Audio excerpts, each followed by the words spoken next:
Well, thank you. This is quite a crowd. I think this may be one of the biggest I've ever spoken to.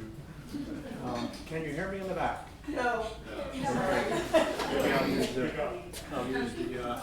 microphone. Will that help? Is that better?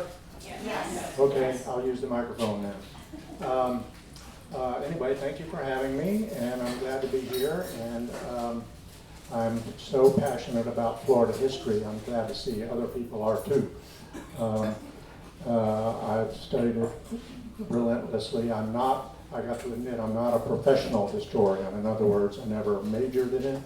I never taught it in school or college or anything like that. I'm just an amateur, but very serious about it. I write for several historical journals. I've written several books. So I'm really into Florida history. In fact, I have about 400 books in my personal library, all on Florida history.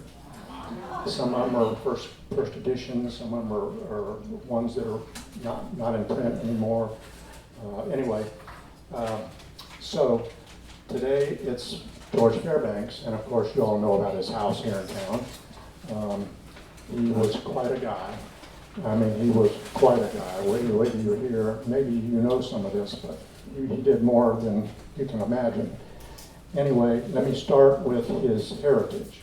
He was descended from the original Fairbanks that came to Florida, or came to the United States. This is Jonathan Fairbanks. That's his great something or other grandfather, and he came to the United States. He was from originally from Yorkshire, and he was from a wealthy family, a well-to-do family. He wasn't one of those poor immigrants who was escaping, wars or poverty in England. He just decided, let's go to America, the new colonies, and he was born in let me see my notes here. He was born in 1595, and he died in 1668. And he was 73 years old when he died. That's pretty old for that era. Anyway, he decided in 1633 to packed up his family and headed to the New World. Now consider 1633. That's only a few years after Mayflower, which was 1620, and 1607 was Jamestown, which failed. So he's right in the beginning of the movement to the United States, to the British colonies. So he's a real pioneer. And there's his picture. I don't know, I couldn't find the name of his wife or her dates or anything, but he settled in 1633. He moved to what's called Dedham, Massachusetts, the founder of the town, Dedham, D-E-D-H-A-M, Dedham, Massachusetts. And he proceeded to build a house. And is this working? There we go. There's the house he built in Dedham, Massachusetts. Here is another angle of it, and here's the interior. Now this is amazing for a bunch of reasons. This is the original Fairbanks house. It still exists. And it's the oldest frame house in all of America that still exists, including St. Augustine. They have some older ones, but those are made out of block or, coquina. This is the oldest wooden house in all of America. And amazingly, it still belongs to the Fairbankses. It descended down. In fact, our George owned it at one point and kept passing it down through the family.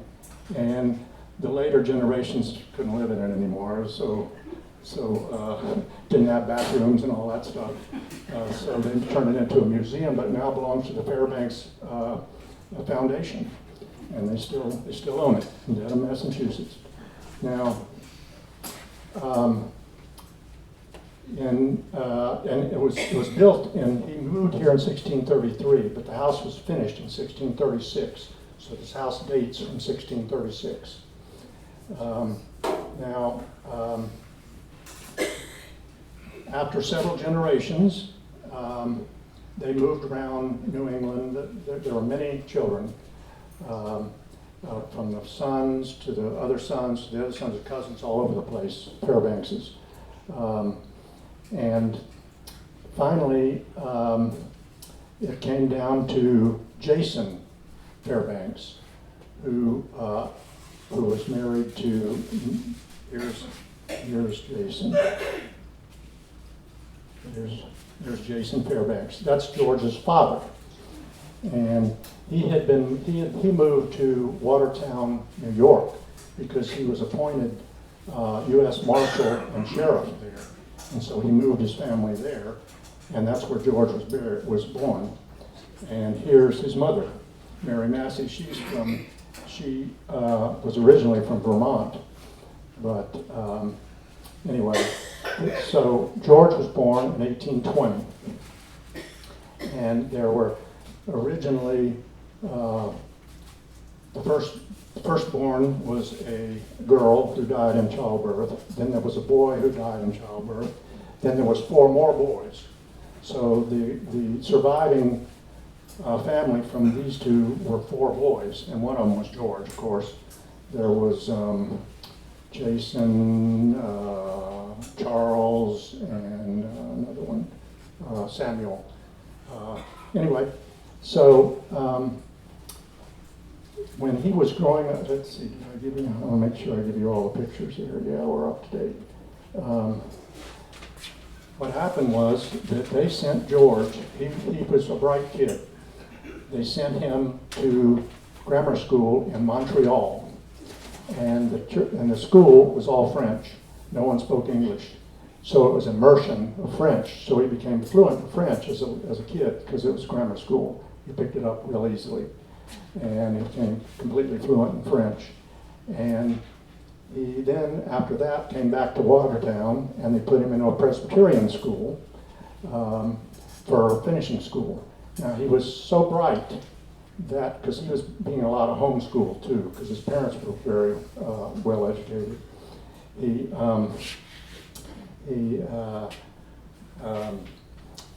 In finishing school, which is equivalent to high school, he was able to skip his freshman year because he was so smart. He passed right into being a sophomore.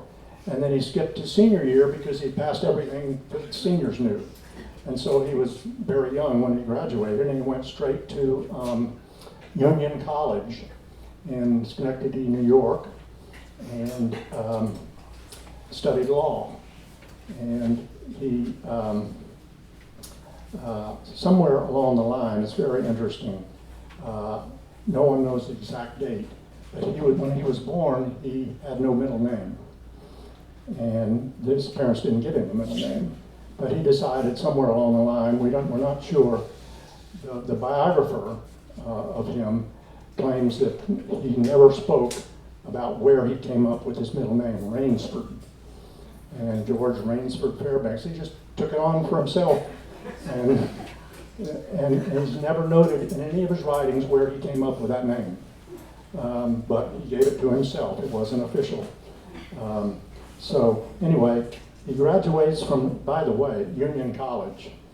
He graduates in 1840, and the tuition at Union College for a semester when he was there was $18 for a whole semester, $18.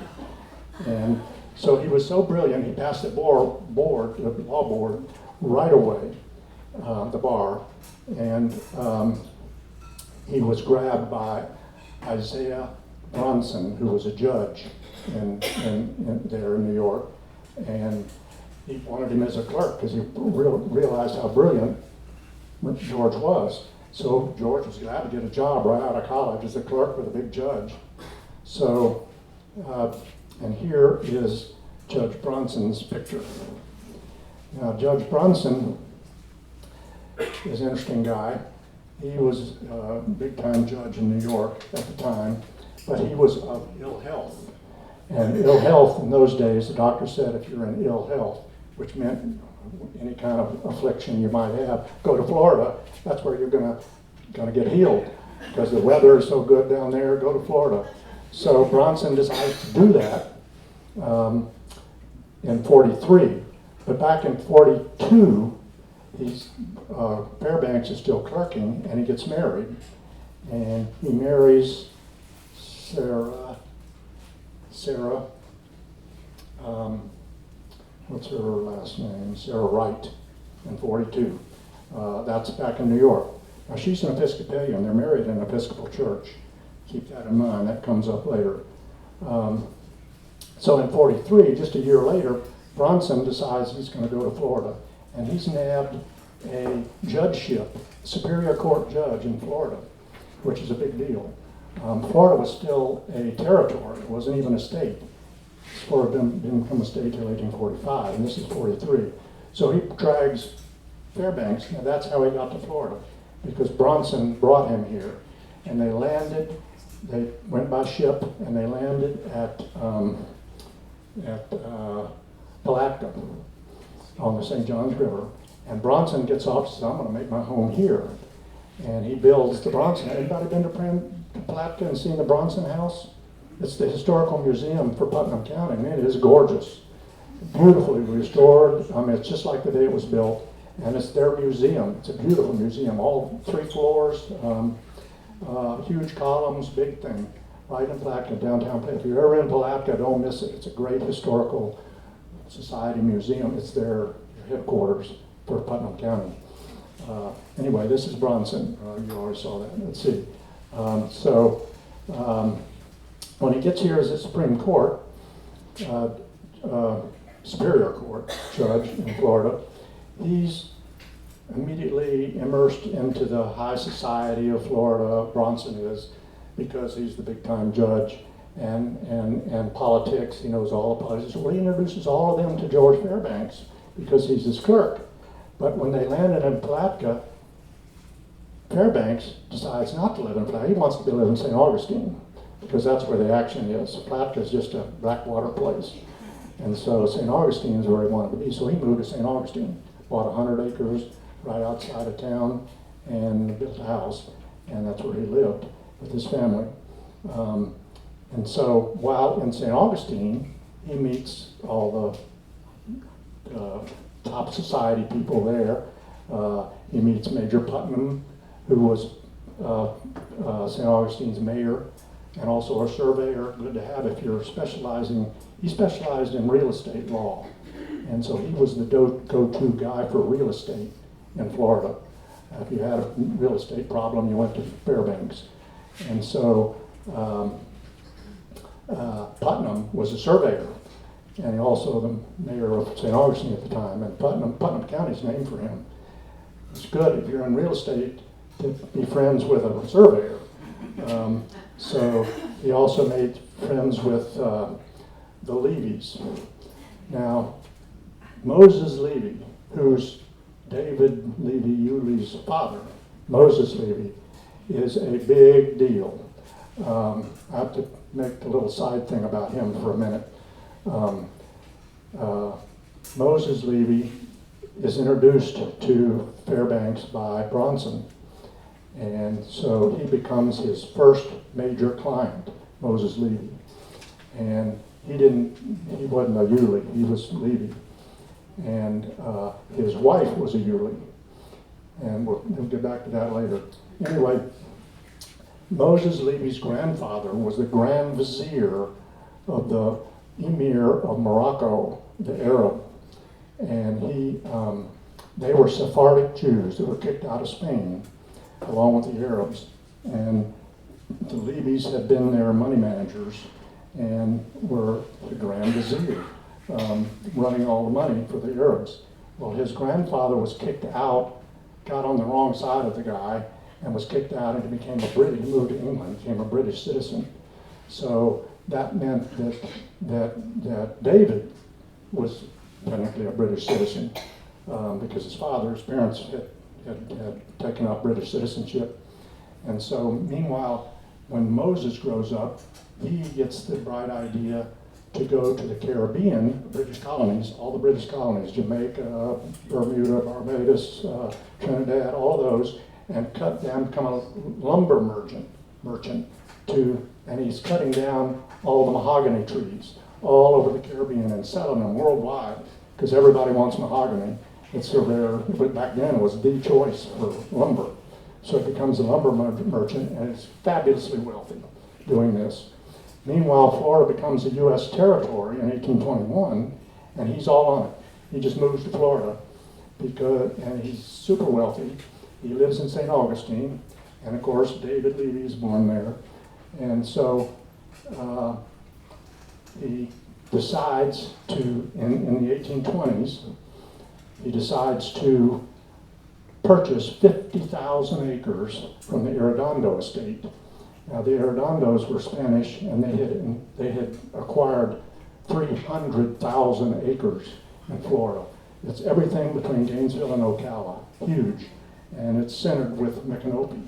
Well, Moses buys 50,000 of those acres, and he creates what he calls a homeland for the Jews. Think about that. We're all talking about Gaza right now. He started one in the 1830s in Florida, 50,000 acres. So he goes all over Europe recruiting Jews to come to his new homeland for the Jews.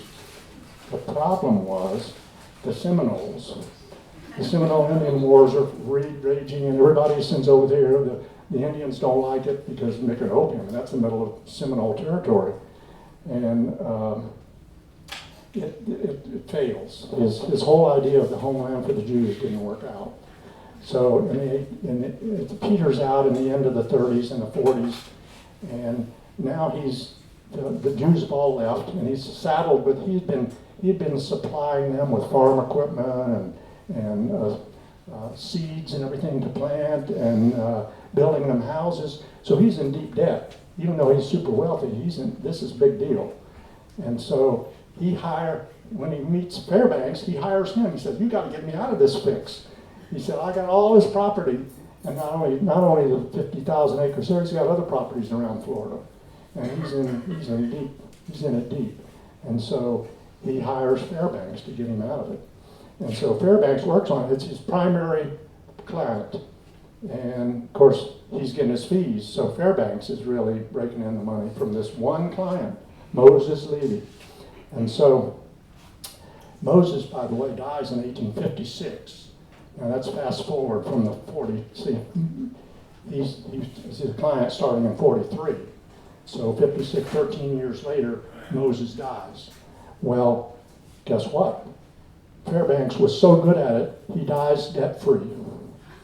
In fact, he had some money that he left to David, and so that was very important to get the acquaintance of Moses Levy. Did I show you a picture? I did show you.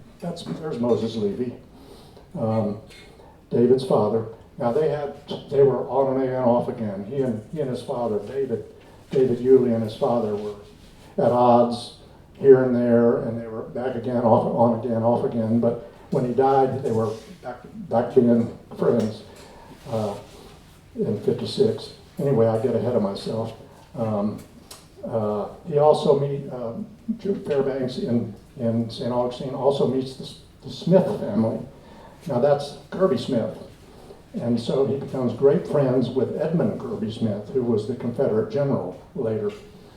Keep that in mind, that comes back in a minute. But he becomes great friends with them. So in now he moves to Florida in 43, gets Moses for a client. In 1844, his wife is Episcopalian. And so they start going to Trinity Church in St. Augustine. And Fairbanks is not religious in any way, one way or another. I mean, he went to a Catholic school in Montreal. He went to a Presbyterian school. I mean, their family isn't very religious one way or another. But his wife is Episcopalian, and so they start going to Trinity in St. Augustine. And in 1844, just a year later, George Fairbanks gets confirmed in the church by the bishop, Bishop Elliot. And that's a big deal to him because you don't get confirmed by the bishop, but the bishop did. And so he gets all involved in church politics. And he figured out that the Episcopal Church, Episcopalians were the movers and shakers in society and all over the country. Because did you realize that 11 presidents up to this time were Episcopalian, and 56 signers of the Declaration of Independence were Episcopalian. So he wants to get involved in all those guys because those are the clients he wants. So he gets really involved in the Episcopal Church. So politically he's a Jeffersonian anyway. He's a states' rights guy. So fast forward the next year, in 46. He's elected to the Senate of Florida. He gets into politics. And so not the National Senate, but the Florida Senate, he's elected. And his brother comes down and he starts a sawmill in Jacksonville with him, so he's doing that. He's buying property all over Florida. He picked up some of Moses's properties for nothing. And he figured out that citrus is a big deal in Florida, so he's got these little properties all over Florida. That he's picked up in doing real estate, and somebody writes and says, "Hey, I'm going to leave. I want to sell my property." He buys it sometimes, and so he starts going to the national conventions of the Episcopal Church. He's so involved. He starts donating money to them. He's become quite wealthy himself. He's figured out that citrus is a good industry. And it was, and he's got property all over. He's got property in 10 counties in Florida. Fairbanks himself. He has a huge tract over on Orange Lake, and all over the state. And he plants citrus on all of them, and it's bringing in good money. Anyway, his wife's brother becomes rector of Trinity Church. So it's all in the family. That's his wife's brother, and he's all involved in the church. And then in the early 50s and 60s, David Levy, who lives in St. Augustine, has got this bright idea to have a railroad going from here to Cedar Key. So he hires Fairbanks to get that property. Let's figure out how to get all that property between here and there. And he does. He puts him on the board of the railroad. And so he's involved in he's got his fingers in everything. And in 1856, the railroad is starting. He decides that Florida needs a historical society. So he gets a bunch of folks together and he founds the Florida Historical Society in 1856. He's the founder, one of them. I think there's a group of guys. And he becomes their vice president. He becomes their editor of their publications. Where does he find the time for all of this? And then not only that, but he's come by 1856, he's become a big cheese in the Episcopal Church, even though he's not clergy, he's a lay person. And he starts going to all those, every convention, annual convention he goes. And in 1856, he also published his first book, The History of St. Augustine. And so he's writing. He's growing oranges, he's being an attorney, he's running a railroad, he's buying land. I don't know. Anyway, he becomes so well known in the church politics that they name him the delegate from St. Augustine to the National Convention. And so there he meets Leonidas Polk, who's the cousin of the president. So he's really in high cotton. And so in 57, he runs for mayor of St. Augustine, becomes mayor of St. Augustine in 57. In 58, the very next year, they've been talking about at the National Convention of the Episcopal Church, they've been talking about having a university under the auspices of the Episcopal Church. And all of the bishops from all over the country are saying, yeah, we ought to do that. The Catholics have done it, let's do it. And so, but they can't figure out a name. And so in 58, they're talking to every annual convention. They're talking about, we got to do this, we don't have the money. So Fairbanks, he takes charge. He says, let's call it the University of the South at Swanee, Tennessee. And they all say, okay.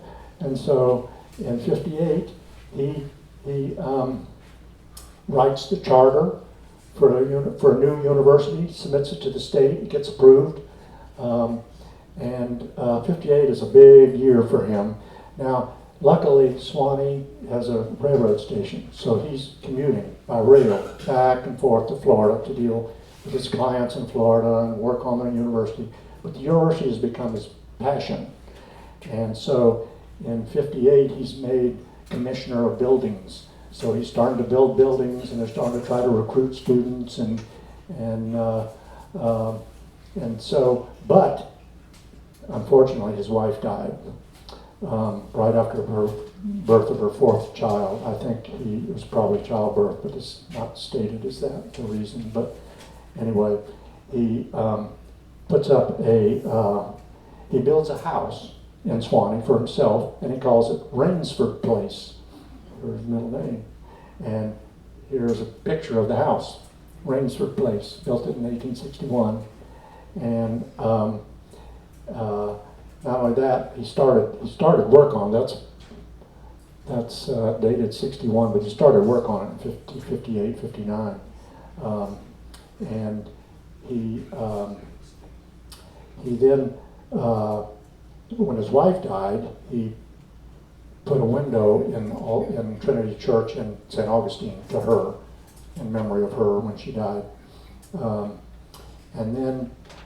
then in 1859, he draws up this is himself doing all this work. He draws up a constitution and statutes for the University of the South. And the town of Swanee, all of that had to be submitted to the state for approval, which was done at his behest. Anyway, in 1860, the war hadn't started yet, but it's rumbling. But in 1860, he gets married again, and he marries Susan Wright. Now, this is funny. I don't know how to explain it, but Susan Wright is his first wife's brother's widow. So he's kept it in the family. And not only that, but they're married by Bishop Whipple in Swanee. And Bishop Whipple is married to Caroline Wright, another sister. And so the bishop is now related to him by marriage. So anyway, then he has his portrait done, which is a popular portrait. It's on the cover of his biography. They put it on the cover of the biographer of Fairbanks. Anyway, so the war's started. Now what happens is he thinks that it's going to be it won't last long. I'll just hang out here in my house in Swanee, and it'll be over in a few months, and we'll carry on with the university. Well, that didn't happen, of course. And so in 62, the war is now raging, and he's thought, what am I going to do? I can't sit here. So he joins the Confederacy. Here's his uniform. And he becomes a major in the Confederate Army, and he's quartermaster. They made him quartermaster, and they sent him to Vicksburg first. He wasn't there for the Battle of Vicksburg because he's been transferred in 63 and became quartermaster in Atlanta. But meanwhile, in 63, the Yankees have now captured Swanee, and they burned everything to the ground. Everything. Fairbanks, his house is gone. all the buildings he built, dorms and classrooms and all. They hadn't started. They were trying to get ready for the university to start, but the war changed it. And so in '65, when the war's over, he's still got the university on his mind. He goes back to St. Augustine, to his house. Well, it's gone. They ransacked it, burned it. It's no longer there. So he's no place to go in St. Augustine. So he decides to go back to Suwanee, and he builds a house there, and that's called Rebel's Rest. Now, that's the house he builds in Suwanee. It's a log cabin, and he builds that in '66, and he's again put in charge of building, so they start building everything all over again. And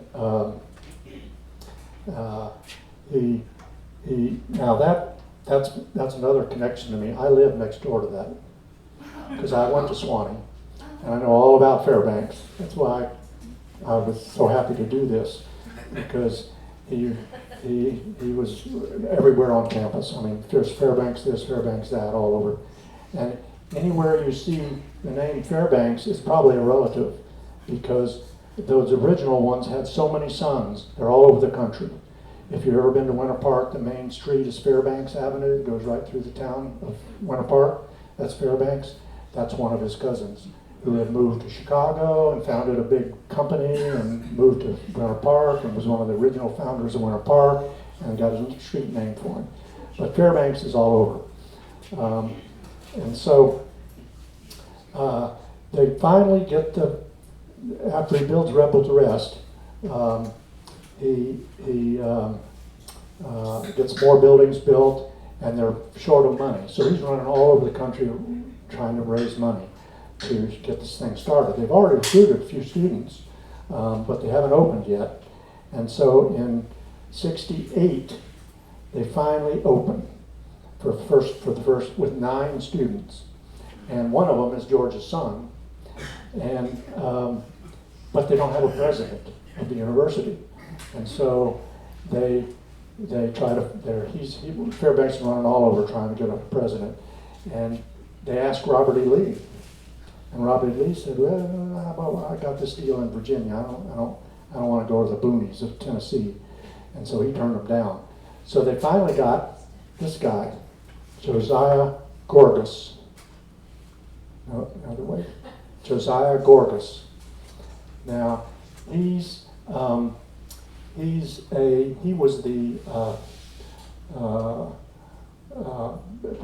in the Confederacy, and he became the first president. He has a son that he brings with him and puts him in Suwanee. That's William Gorgas. And William Gorgas is famous. He's one of Suwanee's first famous students to graduate. He didn't graduate in the first class. He graduated in about the second class. But his father was president, so it was easy to go there. And he's the guy that later at the Panama Canal discovered that all the workers were dying of yellow fever and all these diseases. He goes down there. He's the Surgeon General of the Army, and he's sent down there to figure out why everybody's dying, and they're dying of yellow fever and whatnot. He figures out that that's mosquito-borne, and so he starts a mosquito eradication problem. He's the big hero, because the Panama Canal might not have been built if he hadn't have gone down there and figured out why everybody's dying or getting sick. And so there's a big window to him in the chapel at Suwanee. We always saw it there. William Gorgas, their first famous graduate. Anyway, the first class graduated in 1870, and the first graduate was Charles Fairbanks, his son. George's son was the very first graduate. It's kind of fitting. But he's still running back and forth to Florida. He doesn't have a place to live in Florida, so he's just living with people and going back and forth. And of course, he's doing all this. Levy, after the war, wants to rejuvenate the railroad, so he works on that, and that didn't work out. But he's going back and forth. He's going crazy, and David Levy Hughley, who's living here now because he had started the railroad before the war, and he comes back here after the war, and he wants to get it going again. So he gets Levy to come down and help, and that didn't work out. But meanwhile, in '79, Levy says, look, to Fairbanks, he said, you're running all over the place, you don't have a place. Why don't you come to Fernandina? I own the newspaper, it's called the Florida Mirror, and you can be editor of it. Just what he needs, another job. He's an attorney, he's the delegate to the Episcopal Church, he's running Swanee, so he agrees. He comes to Fernandina in '79 to be the editor. And so this is where one of his offices, you recognize it, the Duryea building. There's the little plaque on it, the Duryea building, it's there today. And his office for the Mirror is in there at one point. I don't know what the exact date was. It was probably later. But anyway, now in the 80s, the 1780s, he's got these properties all over Florida, and he's got a group of citrus groves in a place in the woods just north of Gainesville. And there's some other farmers nearby that have citrus, and he knows them all. And they call him up one day, they got a hold of him one day. They didn't have phones back then, of course. They got a hold of him and said, look, we're Episcopalians, we'd like to have a church, Can you help us, raise some money or get a church built here? And Fairbanks says, sure. And so not only does he get him a church, he bought it and paid for it and gave it to him and hired Robert Schuyler was the architect. He got Schuyler to build it for him, put over there.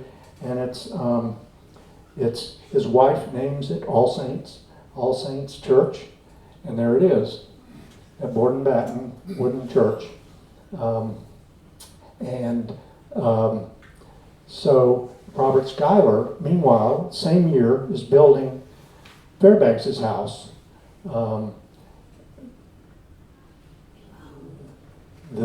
Right here in town, the Folly. Here's an old postcard. You even called it the Folly, but there's not much difference. It's just no difference. It's perfect. It's perfectly preserved. And meanwhile, the same year, in the mid '80s, your church here, St. Peter's, gets caught on fire. And Robert Schuyler had built the original one, the Borden Batten one, that looked like the other one. They looked like the one in Stark. They were very similar. It caught fire. They put the fire out, but it needed to be renovated. So Fairbanks hired Schuyler. He's building his house. He's building this house. He's building one out there in the woods. And Schuyler's really busy. And Schuyler fixes it up, and it's what you see today. And in fact, Schuyler is buried in the cemetery over there. He's a very famous architect, and he becomes very good friends with Fairbanks. And he built a lot of these kind of churches in Florida. Very famous for that style of architecture. Anyway,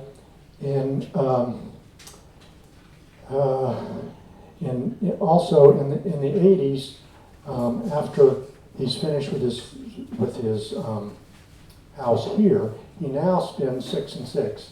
He spends all his summers in Swanee and all his winters in Fernandina. And so he's doing that every year, all through from then on. Brings his whole family. They go by train. But in 1885, he's tired of being editor of this magazine or newspaper, so he quits. But because he's got so many orange groves all over Florida that they make him president of the Florida Fruit Exchange in 1887. Now he's 67 years old, and he's starting a new career. And I checked it, in 1887, the average age of Americans is 42. And he's 67, starting a whole new adventure. But that was in 1887. In the 94-95 freeze, everybody knows about, the Great Freeze, killed all the citrus all over Florida. Killed the trees, the oranges, everything, all gone. And of course, Fairbanks is deep into citrus. However, he was smart. He lost the income from all of the citrus trees, which is no small amount, but it was mortgage free. He paid cash for all his property, so he still owned the property mortgage free. So he didn't lose anything. He just lost the income from the citrus. So he's still very wealthy, even so, from his legal fees. But what happened is, after the freeze, all those orange groves over there where he built that church, they're gone. Those guys weren't mortgage free, and so they were all bankrupt, and they all left. And so what happened was, I forgot to tell you, when he built that church over there for those guys, they decided to name the town Fairbanks. So the town of Fairbanks, Florida, started after he built that church. They're so grateful to get the free church that they named it Fairbanks. But now Fairbanks is deserted after the freeze. Nobody's there. And so the people in Stark, Florida, got hold of Fairbanks. They said, look, you built that free church for them. We want one. Can you do one for us? Can you help us build a church? He said, no, I'm not going to do that. Just take the one in Stark, in Fairbanks. He said, you go by there. It's a ghost town. So they carted the church over, and the picture I showed you was in Stark. But it's identical. It's the same church. But they renamed it St. Mark's in Stark. But that was the church that was in Fairbanks. And the Fairbanks town kind of rejuvenated a little bit. If you're driving from Gainesville on, what is that, Road 17? Anyway, to Alachua, don't blink, because you'll miss Fairbanks. But there's still a couple of houses there. But anyway, so Fairbanks kind of slowed down some, and here I'll show you the picture. You know this church. This is yours here. That's St. Peter's. That's the one Schuyler built. That's Schuyler's work there. He added that tower, which wasn't on the original. Inside, a lot of it's original wooden inside from the original church that Schuyler had built years earlier. But anyway, here's an older picture of Fairbanks. Here's a picture of him when he was in his 80s. And then in 1906, he died. And he died while he was at Swanee. So they had a huge funeral. Everybody in the world was there. And here's his tombstone. I remember it well. We used to go over there and have parties when I was in school there. In the cemetery, it's right in the middle of campus. I mean, right in the middle. Swanee was a great experience for me. And that's why I have sort of a spot in my heart for Fairbanks. But the Fairbanks name, like I was telling you, they're everywhere. Here's a cousin, vice president under Roosevelt, of Fairbanks. And I got another little sort of interesting tidbit. I collect, one of my passions is collecting original old correspondence written in Florida, just Florida. It's got to be postmarked in Florida, and I collect that kind of stuff. And I own 20 letters of Fairbanks's, and one of them is this one.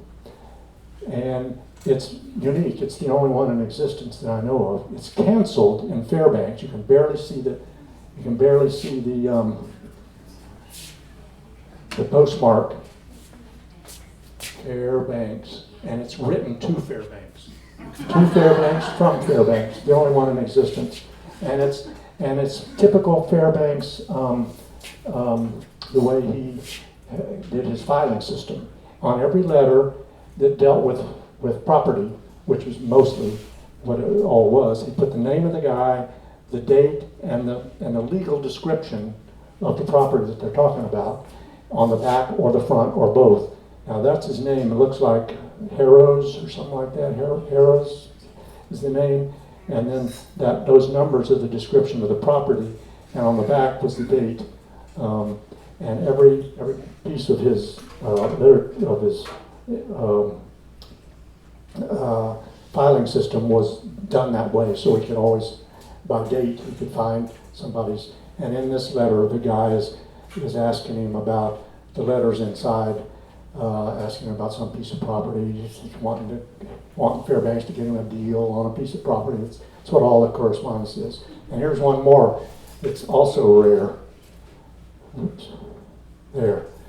Now this one is before the Civil War, when he's living in St. Augustine, and that's written to George Fairbanks from Jacksonville. But the interesting thing about this one is, this one's a one-of-a-kind. Stamp used. The postmaster in St. Augustine caught it, that this guy who's writing Fairbanks from Jacksonville soaked off a stamp from another letter and put it on here, tried to sneak it through. And the reason you can tell is the postmark doesn't go over onto the letter.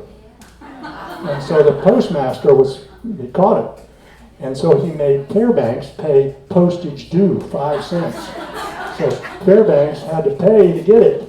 And to have the postmaster write on here like this, and have a postage, is the only one there is that I have known. And he wrote on the back of this the date, the guy's name, and the piece of property. He's asking about a piece of property too. But I always wonder what the Fairbanks told him. Hey, I had to pay that nickel, And not only that, it's a penalty because it's 3 cents postage.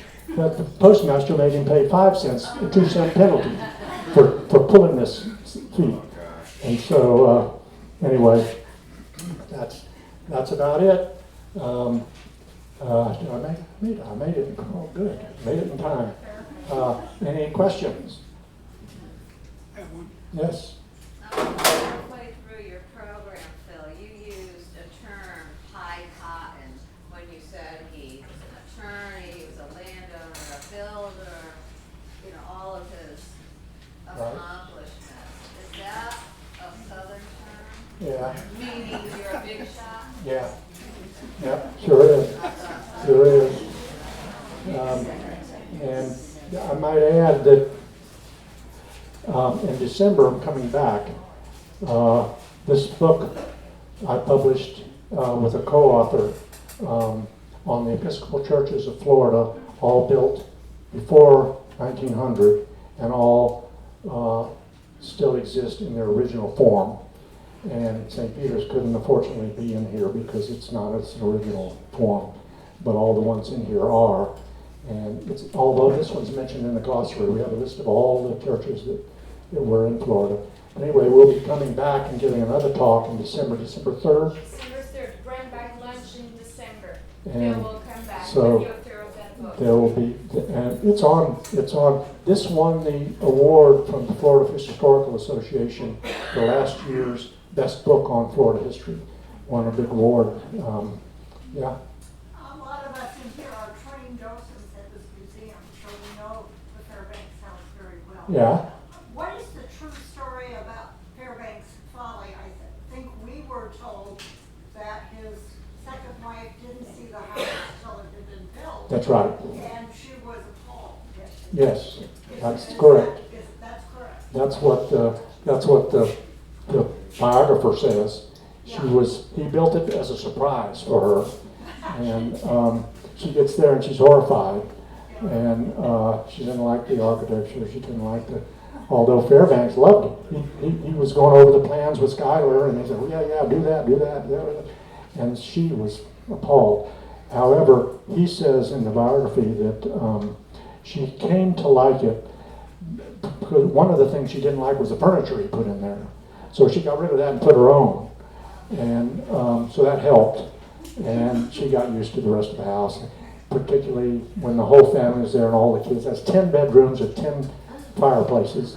And it's it became their home, and so she got to like it after. But she called it the Folly at the beginning, and everybody else did too, I guess, because they put her on the postcard. It was on your picture. Yeah. But yeah, Is the coat part of your private collection? this, no, it belongs to the museum here. Yeah.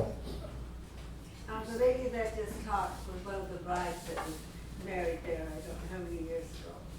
How many years? 28 years ago. She Wow. was bride in Fairbanks. Wow. Good, That's a lot good of for time, you. Vicki. Good deal. Yeah. You said something about the 10 fireplaces. Did that include the fireplace in the crawl space? There's a fireplace in the crawl space of that house. I don't know about the crawl spaces. Right under the first floor, under crawl space, there's a fireplace in there, and I know it because I did a lot of work on that house here. I don't know. You have to ask the docents about that. They may know. Actually, it's there, because I asked about it. Yeah. Yeah. Actually, I believe he had 9 children, correct me if I'm wrong. I believe he had 9 children. Yeah, I think that's right. Yeah. Correct me if I'm wrong. Mm-hmm. Where did they end up? Did they stay? You know, a lot of them married clergy, the girls. It's amazing how many married clergymen of various areas. But they all did well. I mean, he provided well for them. He was quite wealthy. He owned several thousand acres over near Orange Lake that he grew citrus on. I don't know what became of all that. I guess it got dispersed among family and stuff, but he was quite well to do. Obviously, you look at that house. But anyway, any other questions? Good. Okay. Well, I'm glad you.